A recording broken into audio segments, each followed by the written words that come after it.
Welcome to Cowes on the Isle of Wight. Home to the Royal Yacht Squadron, the UK Sailing Academy and of course Cowes Week, it is the beating heart of British sailing. But today, this mecca to all things wind-powered will play host to a pair of boats that are much more focused on horsepower. And we're going to test them in a head-to-head battle.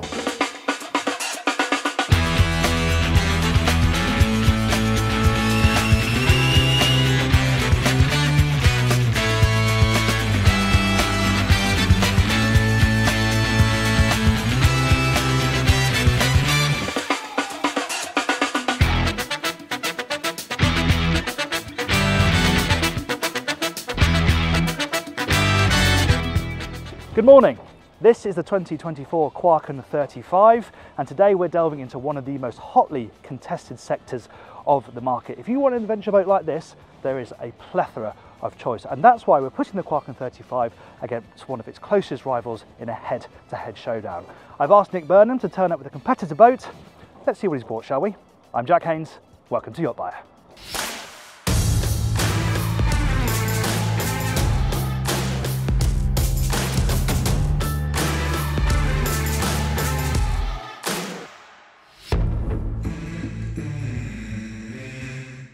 Surprise, surprise, he's bought a Wellcraft. If you don't know Nick, he's obsessed with Miami Vice. What do they drive in the Miami Vice TV series?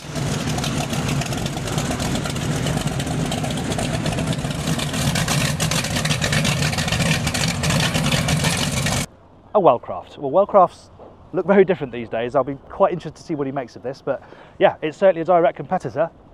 Though there are some differences. This should be quite interesting. Let me help him come alongside and we'll have a look at them. I'm immediately quite envious of the fact that he's got a light bar on the roof, sat domes and open array radar. That really does look quite cool, doesn't it? Good morning. Morning. Shall I take a line? Please do. Lovely, I've got it. Yeah, that'd be great, thank you. You bought a Wellcraft then? Well, you know, I like to be traditional and although it's a very modern boat, it has of course a very fine tradition. Yeah, well I don't suppose I should be surprised, but this is quite different to the Wellcraft that most people would think of when they think of that brand, isn't it? They've come a long way, but then we are talking 40 years. Yeah, so yeah, you no, know, of course. things have changed. No, I mean this is Wellcraft targeting Axopar and also Quarken, of Very course. much so. And it's interesting because these are almost exactly the same length. This is slightly wider, but this is quite a lot taller, isn't it? This is a bigger boat. It's quite a chunky, boat. sort of hefty thing up top, isn't it? Yeah. And it's got all this fun stuff up top that I'm always quite jealous of. Now, one of the main things that I like about this boat is it has a pair of large breasts on the top. You can spot it a mile off. Yeah, I think that's, you know, that's something that and look at your antennae. Everything is just bigger and more showy. You'll notice that the antennae are raked back, which is worth an extra half a knot. Absolutely, yeah. Yeah, when we drag race these later. That's going to make the crucial difference, I think. That and also the fact you've got an extra engine. I was hoping you wouldn't notice. I'm quite envious of that as well. Yes. Not only have you got this amazing light, you've got an extra outboard. So you've got 900 horsepower playing 600 horsepower. Yeah, well I figured, you know, after last time. Why not? You're gonna give me a good bit of punishment. We're going to make sure we're, we came equipped this time. You've also got a boarding gate, which I quite like. Yeah, that's surprisingly useful. In fact, there's a myriad of ways on because there's that, but you can also trundle on this way if you like as well, which is quite nice. And we've got this fine goalpost on the back here, which you can attach people to. Yeah, I'm going to step through here, even if it's over the spring line. Yeah, so I've not put that in a very convenient place. No, I mean, that's the only place you can put it really, isn't it? Yeah. So what's going on back here then? It's seating. Yeah, okay. There's this folds out. Oh, that's quite nifty. Thusly. Yeah. And then we've also got a big opening door and a big opening window here. Yes. So that you can link these two areas. I don't know what's in here, I haven't looked. Storage is in there. Don't you get into opening every cupboard now. We're not on Aquaholic. Stop that this moment. You know what you do notice is how tidy your outboard installations now. I was looking Where's at that all the earlier. gubbins and stuff? I know. Do you know what? It's so clean, isn't it? These are not connected to the steering wheel. No. It's all electronic. And things have changed a lot. I was talking to the chap that rigs these, and he was saying that you can go into the menu and you can adjust how many turns there's lock to lock. We have the same on ours. It's fantastic, isn't it? So it came as 7 and they've wound it back to 5, which is much better. The Yamaha stuff is really good. We'll get into that when we drive them later on. Yeah. This is also rather smart, isn't it? I like that they've got this lovely stainless steel sort of fender bracket here. I've got a fender demonstrating the very purpose. Well done. Yeah. That's a very Scandinavian touch, isn't it? Yeah, even though it's not actually a Scandinavian boat, but it is nonetheless a very Scandinavian No, it's owned by the French, built in Poland, American brand. There's a lot going on. It's a multicultural boat. Multicultural is exactly the word, yeah. They're both asymmetric decks. They are. And they hide it quite well, I think. Yes. Yes, it was a little while before I noticed this was actually. Yeah. So that means we've got a nice big deck on the starboard side. Why don't you go in that way and I'll go through the side door. The nice thing about that is you've got access from there and access from here, as long as you watch your head on the curtain rail, and you can get behind these seats, which is always quite nice. Yeah, it's for a closed boat, it's quite open, if that makes sense. We've got the sliding roofs here, we've got the glass panel at the back there as well, and also roof bars for my lifestyle accessories for my lifestyle life. Yeah, things you'll never use, but they look good when they're up there. Exactly. Yeah. Mountain bikes, yes, not to ride, paddleboard, not to paddle. Yeah. You've got to have this stuff these days. Absolutely. Adventure boats, that's what these things are. That's exactly what it's all about, totally. What else have you got in here? We've got seating at the back here. I think that these two seats can move around to face backwards, the side seats, and the table is height adjustable, so that I reckon will turn into a bed. Okay. And then on this side we've got the galley, so there's a little hob and a sink, and there's a microwave actually tucked away down here, and the fridge is there as well. So all the basics are covered. It's not Gordon Blur, but it's there. Good for a picnic. Little sliding window there as well. Yes, plenty of ventilation, and 3 forward-facing seats. These are nice, aren't Yeah. they? I like the Wellcraft branding on the headrest here. That's quite tasty, isn't it? Yeah.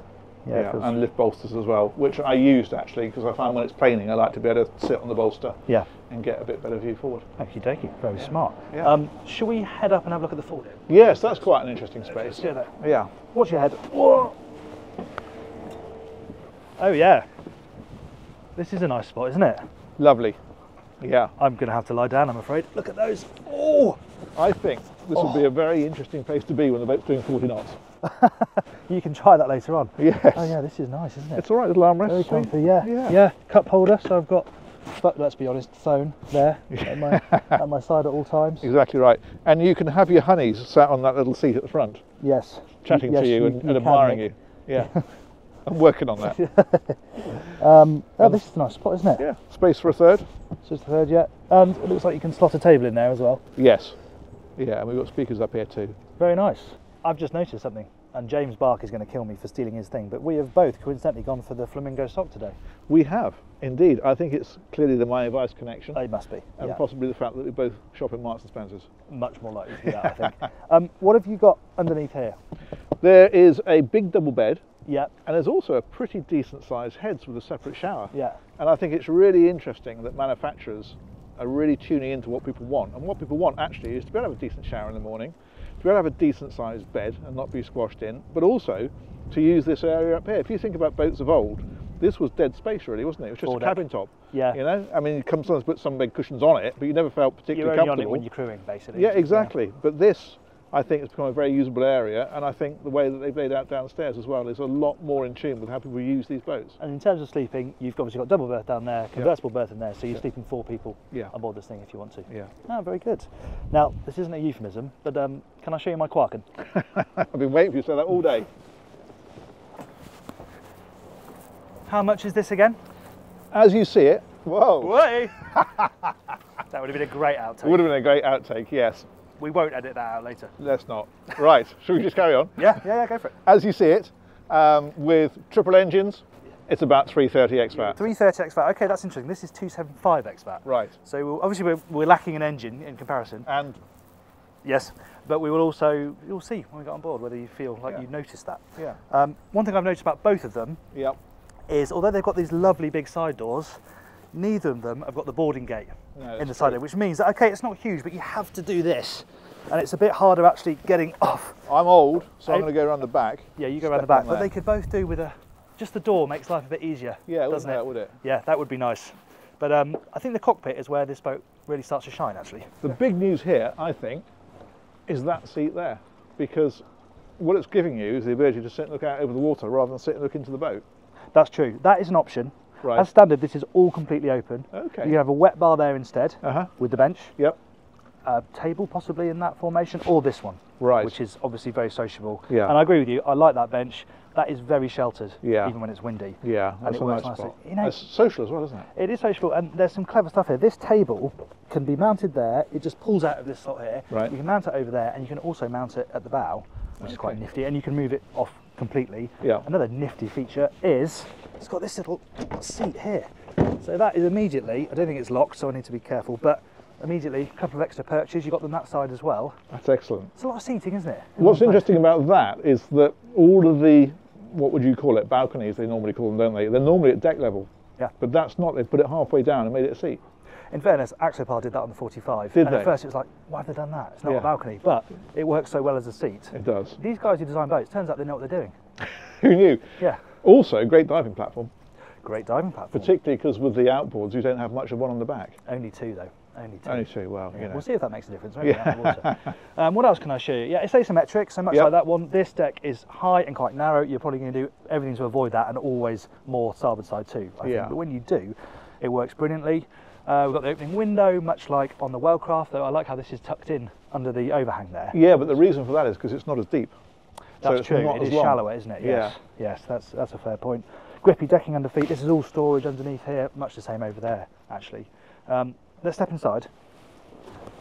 Come on inside my Quarken.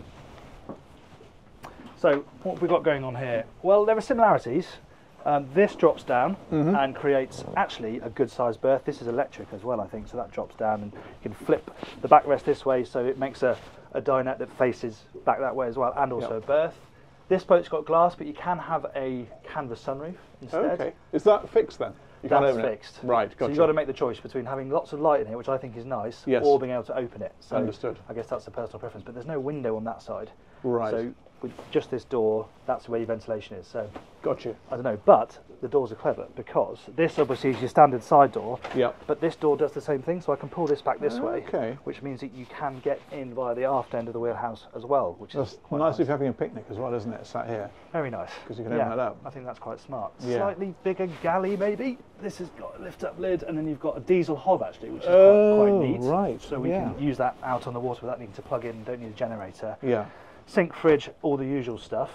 What else? Seats aren't quite as nice. In fact, it doesn't feel quite as high end in here, I don't think, as the Wellcraft. I don't think it feels quite as big. Don't you? But I don't know why I think that, because it seems to have all the same sort of stuff. It just, I don't know, maybe it just feels slightly smaller to me. That's interesting. I feel like the glass area is bigger. Yeah. I don't know, personal preference. Yeah. I like the dash on this one. I like the buttons they've got on it. Oh, it's incredibly simple, clear, easy to use. It's typical sort of Scandinavian stuff, really. It is not particularly flash or exciting, but you know, it just works. Yeah, but that's the style of the boat, isn't it? Yeah, it is. It's built to be used. Yeah. Before we look up there, there's something downstairs I'd like to show you. Yeah, I've heard that one before. First things first, I fear the bathroom is a bit smaller than yours. Can you stand up in the Wellcraft? You can, yes. Yes, that's not going to happen here. That's very much a sit and do your business type thing. However, what I have got is this little nifty setup where I can hopefully drop this down into an extra berth. That is very useful actually, isn't it? Pretty cool, huh? Yeah. And it's very nice as a settee because it gives you somewhere to tuck yourself away with a good book. There it is. There's the line. It does feel a nice cabin, that. But yeah, no, it genuinely is a nice space, and you've got the double berth up there as well. So sleeping space, not bad really. Very good. Right, shall I show you on deck? Yes. Right then, Nick, come and join me on my foredeck. It's quite a similar vibe, to be honest. They're all using these spaces in quite a similar way these days, aren't they? But I think this is a really nice area. I think if you're at anchor, to be able to lie up here, you could even tuck yourself away with a good book if you wanted to. Is absolutely fantastic. Yeah, no, I agree. And even we're in Cowes, going up the river here, up the Medina, 6 knots. Yep. This is the place I'd want to be on a warm day. Yeah. Very sheltered back there. Catch the breeze up here. It's not quite as sort of nice feeling as the Wellcraft, is it? Those recliners are very smart on that. Definitely, and you've got a little seat at the front as well. Yeah. And but I can put my table there. There's a slot there for my table. That is true. Yeah, I can't argue with that. But I think that is a dearer boat, but there is a sense that you're not just spending more money for the same thing, you are getting that little bit more for your money, as it ought to be. This is at a price point and that's at a price point, but you can feel the difference between them. Yeah, no, I think you can. I think it does feel elevated. But now, what is the most fun but also most childish way that we could test these out on the water? Drag race. Before we start the drag race, if you enjoy this type of content, make sure you subscribe to the YachtBuyer channel, hit subscribe and the bell icon, and you'll never miss one of our videos. Right, let's get on with the race. A bit of housekeeping first. I have done a full tour of this Quarken 35. We did that at the Dusseldorf Boat Show, so if you want the in-depth tour of the exterior and interior, then I'll put a link to that in the description below. I've also done a full sea trial of the Wellcraft 355, also on the channel, so again, I'll put a link to that in the description below if you'd like to watch those in a bit more detail. Today is all about seeing what they're like head to head, and there's no better way to do that than a drag race. Well, this ought to be quite interesting because the boats are almost identical in length. The Quarken is slightly wider. Obviously the Wellcraft's got an extra 300 horsepower, but it's also 2 tons heavier and it carries a bit more fuel. So we'll see what difference that all makes. So we are just lining up. This is going to be a very interesting one because we've clearly got a lot more power, but we've also, oh hello, I was a bit eager, but we've also got a heavier boat. I think that third propeller will give us more grip as well. So yeah, I'm feeling pretty confident, but you know, we'll see. I've been surprised before. He's got a lighter weight machine there, which is always good for the takeoff. Anyway, we'll find out in a minute. I've got it in single lever mode, so I'm just using one throttle. The zip wake is in auto, so should be just a case, bury the throttles and off to victory. Okay, trims down, tabs up, we are ready to rock. Stand by. 3, 2, 1. Come on. Oh, good start. Trimming out. Here we go. Sucker. Woohoo! Oh, it's gone. It has gone. We're doing 35 knots. It is history. But yeah, that Wellcraft is quick. It's not ideal drag race conditions, my goodness. See what we can get flat out here. It's quite breezy, it's quite choppy. We are getting completely airborne. Oh, I'm going to struggle to catch it now. That is full revs. Wow, that was props out. Engine screaming away. I think we made our point. We're going to have to pull it back a bit. No, I think we're going to have to admit defeat there.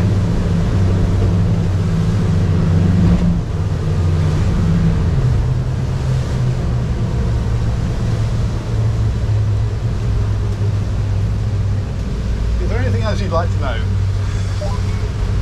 Well, that certainly gets out the hole quickly, eh, Nick? Revenge is sweet. Yeah, that would be really take off. It's not what I'd call ideal drag race conditions. I don't know whether you saw it from your boat, but we actually had the propellers clear at one stage, just briefly. You got air. Oh, I can't believe that. We got some spray, I'm not sure we got air. Yeah, we had a little flare of revs just for a second, just for a fraction of a second, but yeah, we were properly flying, literally. Sounds like poor boat handling to me. Yeah. Convincing victory for the Wellcraft, fair enough. But here's an idea.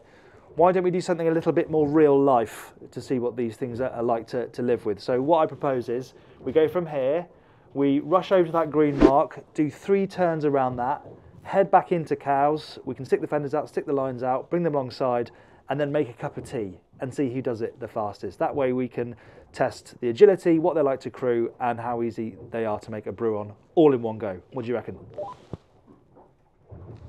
I think that is just about the most British challenge I've ever heard. And despite the fact that I don't drink tea, you are on. Right, okay, I'll see you in there. 3, 2, 1, go. Ha-ha! Caught him out. Now I'm hoping, because it's not a flat out run, this might play to the Quarken's strengths quite a lot. It's an agile boat, it's a very agile boat in fact. It handles really, really nicely, and what I've noticed is it just wants to be at 30 knots. It just wants to live there. It seems to be, when you're up at speed, wherever you put the throttle, it just sort of finds itself going along at 30 knots, and that for me is lovely, because you're looking at about 100 litres an hour there across both engines, and the performance is really refined as well. You know, those engines on smaller boats can be quite noisy, but they're really, really well insulated on this boat, and at 30 knots is a really comfortable cruising speed. It's also, where is he?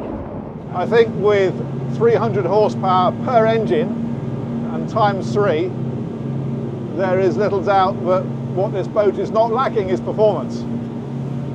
But in actual fact, it's surprisingly docile with it. We're cruising now 30 knots, and that is a very, very gentle canter. It doesn't feel like a lot of high performance machinery feels like it's, you know, it's edging to go and it feels edgy, but this doesn't. This is a comfortable cruising boat when you want it to be, but it's got the top end as well. At this sort of speed, as I say, 30 knots pretty much bang on at the minute. We are, what are we using? We're using about 130 litres an hour, and that's giving us about 4.3 litres per mile. So pretty much bang on 1 mile to the gallon, which when you consider the horsepower that we've got on here is not silly. You know, it is a fair amount of fuel being hosed through, but then it's a fair bit of ground being covered at the same time. Well, it's also just hilariously agile. There's so much grip here. We've got a twin step hull, and it is so sure-footed, so easy to drive. You can actually change the lightness of the steering, this electric steering, but I think this is a nice setting. It's firm when the boat is on a straight line, doesn't wander around too much, but if you do want to do a hardish turn, it's light enough to do that as well. It's a lot of fun. In terms of handling, again, it's actually surprisingly docile, considering it is such a high performance machine. So we can take this and put it onto a full lock turn, make sure there's nobody around us before we do it. Now we're all clear. And it's finger light, so I can just crank that round. And that is on full lock, and it's docile. You know, you don't feel like you're being thrown out of the boat, but that turning circle, that is impressive. That's turning, I would say that's in a length and a half. It likes to be trimmed quite high. You can hear the engine note change with these Yamahas, and we've got the zip wake system here, which is just managing the side-to-side trim.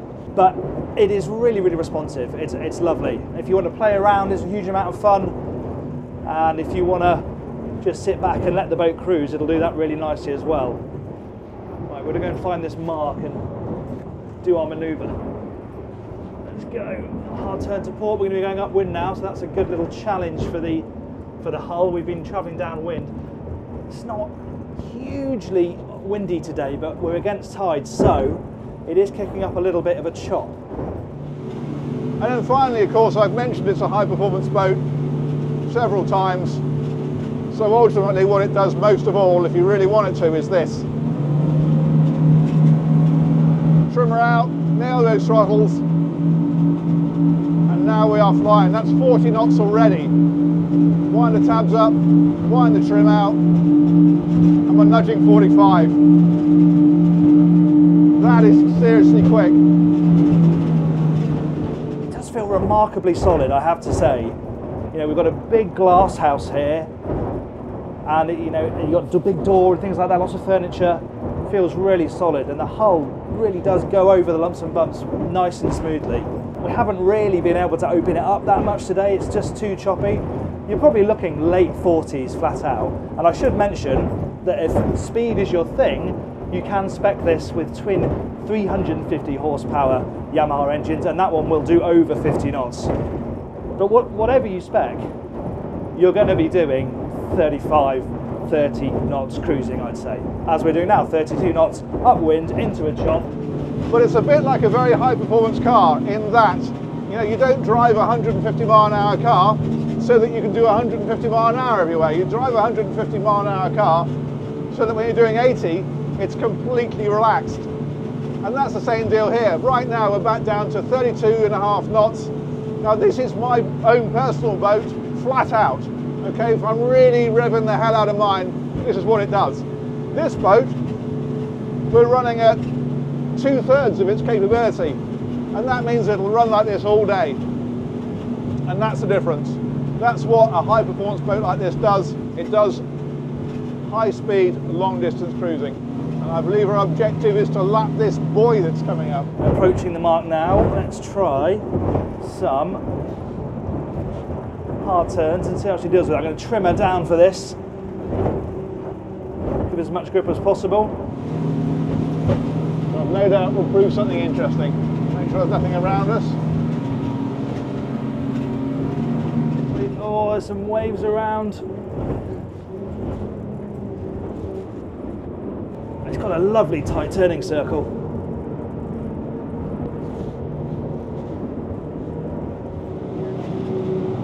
I never thought these sunroofs would be so useful. You can really feed in the power. It does not slide at all. The grip truly is immense. Oh my word. And I tell you what, it doesn't feel like a 35 footer. It feels incredibly nimble for something of this size. And then the response, when you do want to fire out the hole, is pretty remarkable.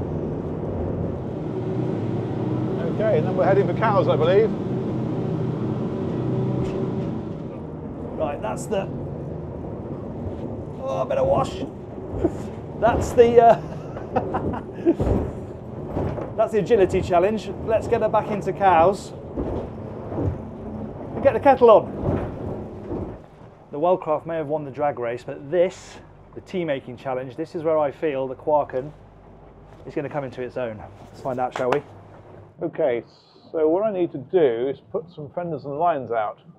And I think to do that, I'm going to get myself out of the way and I'm going to engage my, what's it called on here? It's called stay point, which is basically dynamic positioning. It holds the boat in location, like a virtual anchor. So I want to get out of the channel to do that. One thing I don't have that he has is a joystick. Something it's pretty much essential, I think, on a boat with 3 engines, just to juggle all that power and all 3 motors, and it takes all the thinking out of it. I've not got this. It is an option to have a joystick on the twin engine Quarken, but I've got good old twin throttles and a proportional bow thruster, which will hopefully do me just fine. But before I get into any of that, I'm going to stop and put the fenders out. So we'll just get a nice little space outside the channel and go and see what this thing is like to crew when you're on your Todd. Let's do nicely. Here we go. So we're going to hit the button, stay point, and it's now taken control. It'll actually reverse the boat back to where I hit the button, which is quite clever, which is what it's doing right now. So the point where you hit the button is the point where it's going to stay. Whilst it's doing that, I'm going to put some lines and fenders out. Oh, it's very busy. This looks a pretty good spot. Let's give it a little stop here. See what we can do. Right, bow line. So we've got everything ready to go out here.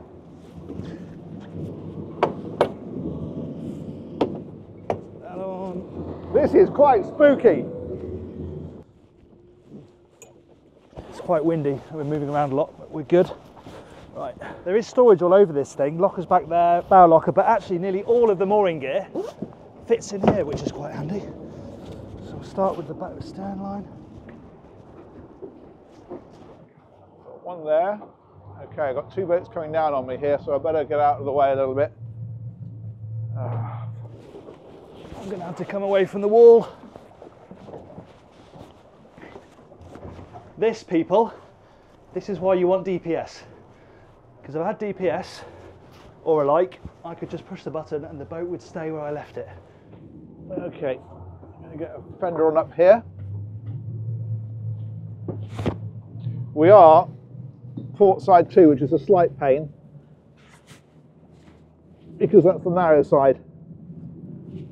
But this large window is very, very helpful. Right, fenders, in we go. Nick's still on deck, good. Right then. Ha! Bye bye, Burnham. Yeah, we are in the way here.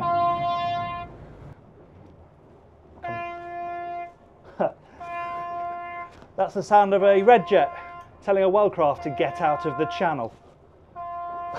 Go on, Nick, move out the way.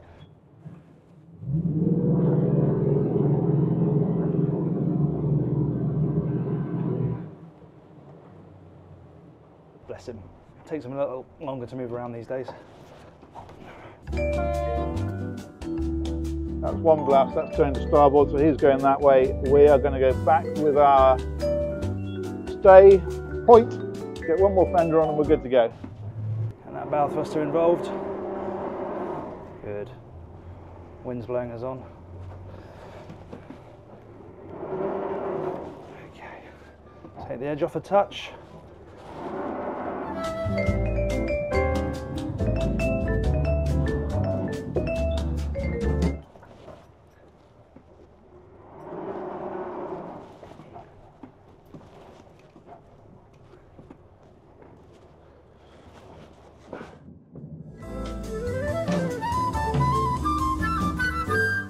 Good.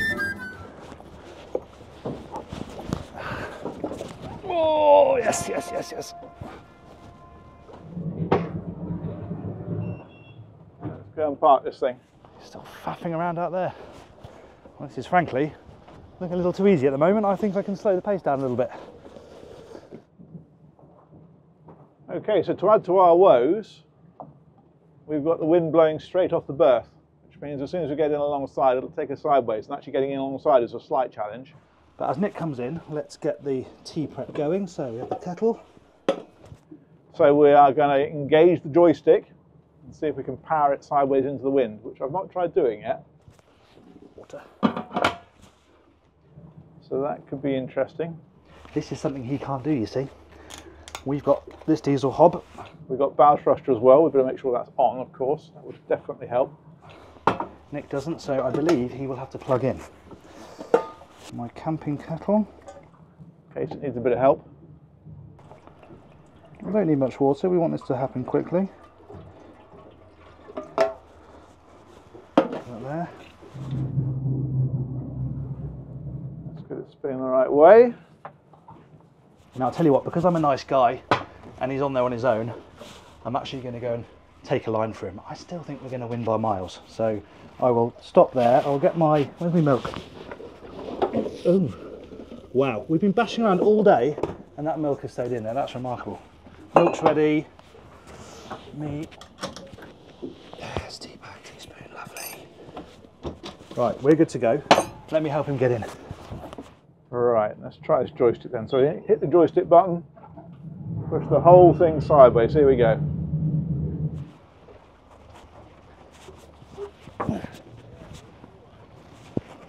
The bow thruster to help. There we are. Nudge it forward. Is he using the joystick? That's what I'm interested in. I think he is. Oh, look at that. That is just going sideways. In fairness, he has got the wind blowing him off, which is a bit unfair. I definitely had the kind of berth, but he's got 3 engines. That does feel a bit like cheating, to be fair. Can I help you with a line? Well, why not? Which one? Bow? I would take a bow line if you would, and I'll take the stern. This is the last bit of help you're going to get. All right, I think that'll do us. Oh, this is definitely heavier. Right.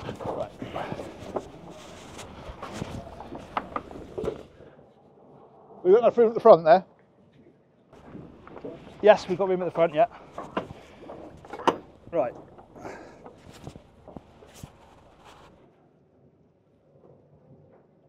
You talked about this being a British race. This is quite a British thing to do, isn't it? Sort of help someone in the middle of a race. Absolutely.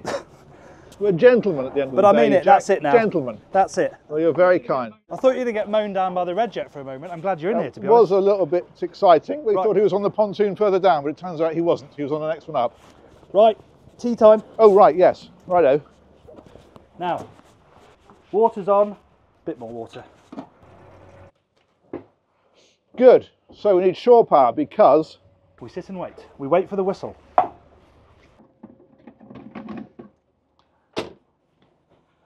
That end goes in the boat. See, now he's having to plug in. But you've got a diesel stove on yours, I think. Yeah, I'm sure it is. So, you know, we should be home for tea by the time you get that up to speed. Oh! Things are happening in there. I can see little wisps of steam. Talk amongst yourselves. There we are. Aha! Things are definitely happening. There we are. It's not too difficult, is it? Okay, let's turn the hob on. This is genius, this little Wallace hob. Is that working? I can't see any lights. It's got a separate diesel tank. Oh, it is. That's heat. Wow, that's fantastic. And it also heats the boat. You can put a cover over it so it sends heat out. This boat has got heating. Right, there's a kettle somewhere. Here it is. Let's put some water in the kettle. But you can use this. That wasn't me. You can use it to heat the boat. It's also got Erbisbacker, but this kicks out so much heat. If you just want to heat this area, this would be a really good place to do it. We're steaming, we're not yet whistling. How's Nick getting on? He is pouring water into his kettle. Is that enough for a cup of tea? Probably. Bound to be, isn't it?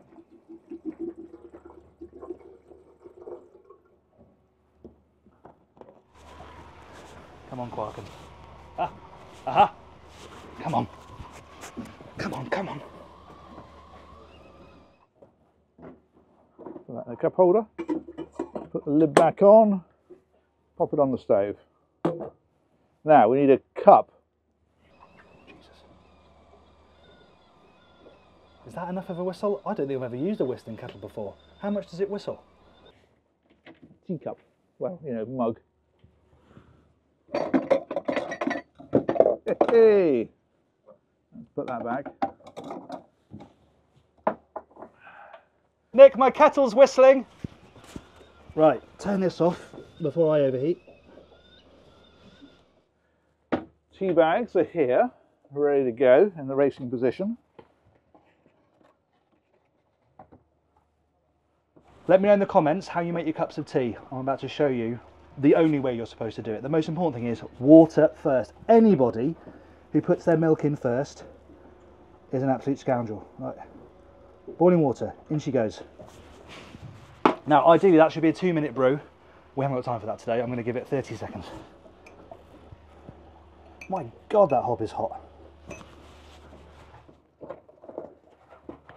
I don't even drink tea. Nick is staring at a kettle that appears to be doing nothing. That's good. That is good. This is a stupid race. Come on, come on. That's looking good. That's a good colour. I'll take these off. I need to make sure that I've got the right colour of straw. You got to squeeze the bag, get all that goodness out. Don't think I need a life jacket on for making tea, do I? Let's take that off. I'm just going to put that there for now. Sorry, Quarken. Milk. Now, very careful with the milk. You do not want it to be too milky. Oh. Oh, okay, even for me that's a bit strong. And frankly, no sugar either, really. That's still cooking. There's a little light on there. There we are. That's good. Perfect. Look at that. That is how a cup of tea should look.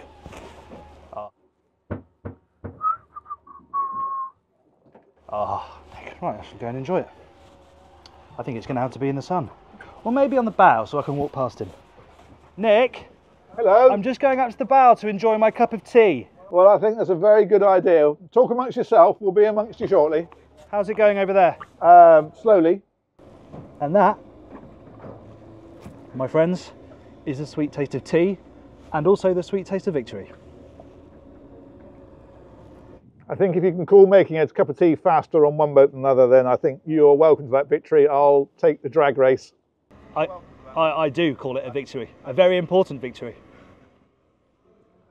Well, that was a bit of fun. A slightly silly premise, but actually I think it's quite a condensed way to learn quite a lot about a boat quite quickly, crewing, using the bits inside. How did you find that? I thought it was a stupid idea, but only because I lost. Well, yeah. Yeah, no, it was interesting. What was it like crewing on your own?